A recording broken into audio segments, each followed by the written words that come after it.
Good evening and welcome to Boston. This is Kimberly Sellers Bates, founder and president of KSTB Enterprises. I come to you each Thursday at 7 p.m. for 10 minutes with 10 tips. I'd love to hear from you. Please contact me at kbates@kstbenterprises.com or 770-756-7565. I've spent the last year and a half working as a nonprofit coach for both grassroots and well-established organizations. One question that seems to come up early on with both groups is self-confidence or lack thereof. My clients often ask how I manage to keep self confidence while running KSTB Enterprises.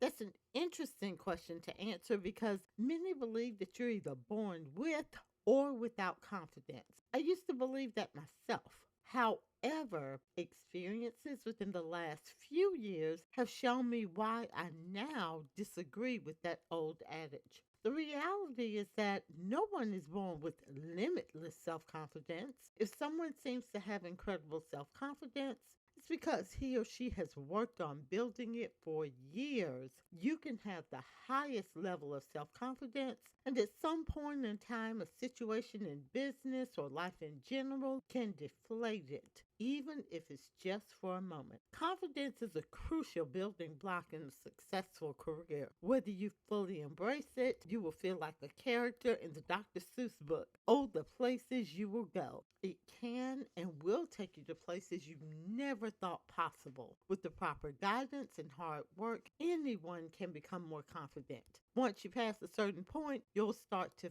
feel and live it.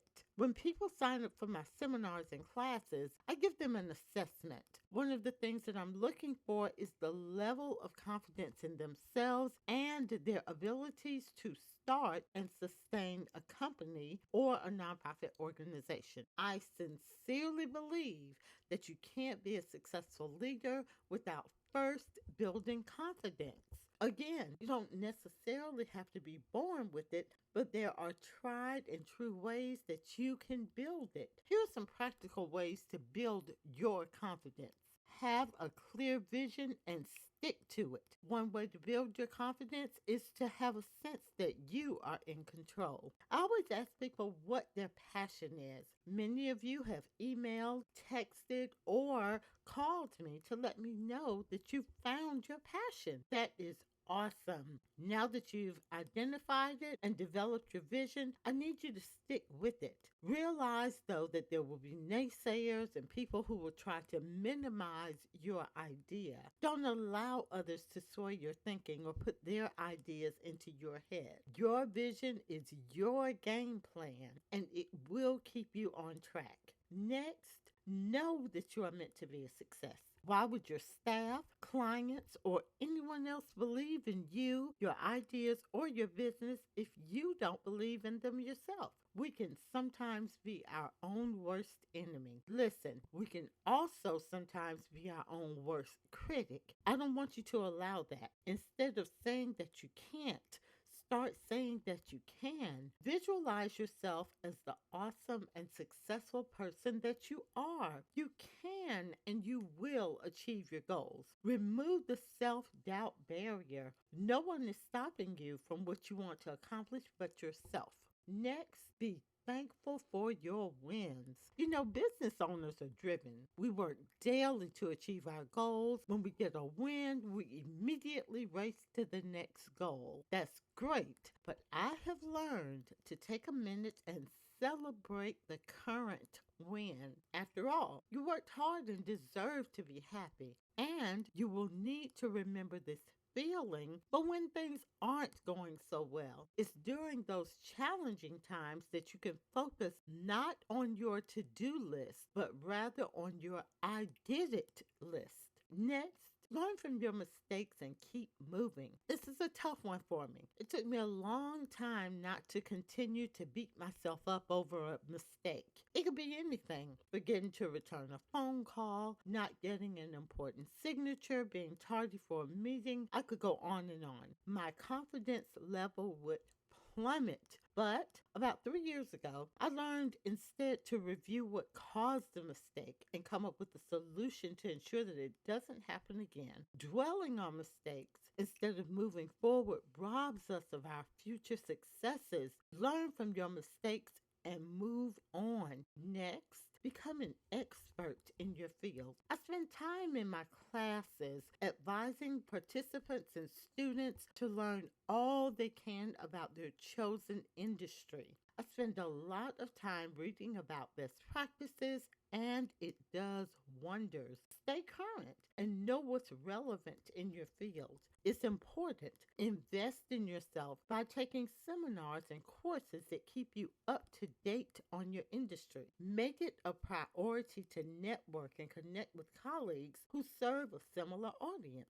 You can learn from each other and at the same time grow your audience and business. Next, take step one. I used to work with a lady, and every day at lunch, she would talk about how she wanted a deck on the back of her house. She would go on and on about this deck. She downloaded all these pictures of how her dream deck would look, but ironically, she never did anything to actually purchase the deck. For example, she didn't start saving $10 or $25 a week towards her deck goal. You know, it's said that the longest journey starts with a single step. This is very true. Say you have a goal of running the Peachtree Road Race. That is the big race that happens every July 4th in Atlanta. You have had this goal and you keep saying you're going to do it every year, but really the goal is so daunting that you won't even start preparing. What I advise you to do is to break down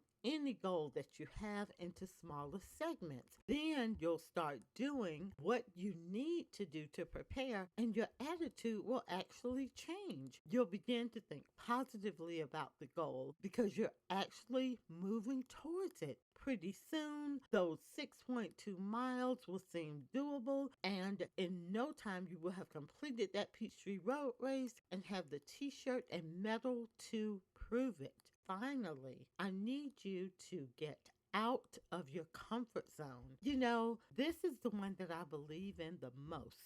People who are fearful or insecure tend to stay in their comfort zones. I'll be honest, the task of putting a detailed spreadsheet together for a presentation used to send me to the medicine cabinet for Tylenol. This task is one of my confidence shakers. But because I'm not one to shy away from a challenge, I decided to face it head on. I invested in myself and took a class in Excel. By the same token, I absolutely love writing grants. But the mere thought of it sent some of my staff members in other departments into a panic attack. What happened? I came up with a solution. I scheduled lunch and learns, and I taught them step by step the process that I use to research and write grants. As a result, their confidence level has skyrocketed because of their newfound skill. Don't ever undermine your confidence.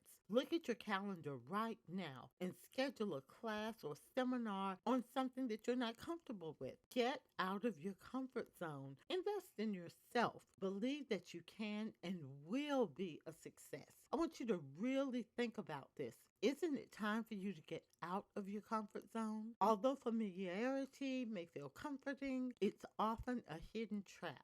Pushing beyond the boundaries of your comfort zone may take a little practice, but the rewards are well worth it for both your personal and professional development. I want to thank you so much for tuning into Boston and spending time with me. These past 2 years have taught us that time is precious, so let's make every second count.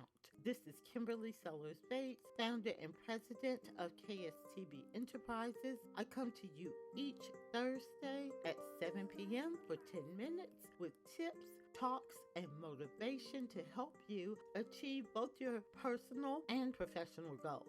I want you to please contact me because I'd love to hear from you. You can do so at kbates@kstbenterprises.com or 770-756-7565. Until next week, remember, you'll be amazed at what you attract when you start believing in what you deserve.